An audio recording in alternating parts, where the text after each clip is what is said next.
আজ একটা দারুণ আডাউ শিখেছি আমরা, খুব আরাম হয়েছে পায়ে। কি আডাউটার নাম কি? ভালো লেগেছে করতে তোমাদের? হ্যাঁ, আবার করব এখন, ঠিক আছে। সোলুকেট্টুটা কি? তাঙ্গেরু তত্তর ভিন্না। ঠিক আছে, চলো, হাসি মুখে করতে হবে কিন্তু, ঠিক আছে। একটু ব্যথা হয়নি, আমি জানি। পায়ে হয়েছে, ব্যথা হয়েছে নাকি? কোন জায়গাটা লেগেছে পায়ে? হাঁটুতে,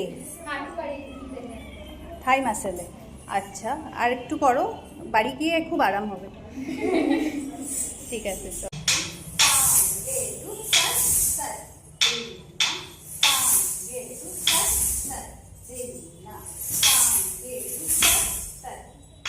হাঁটু বাইরে।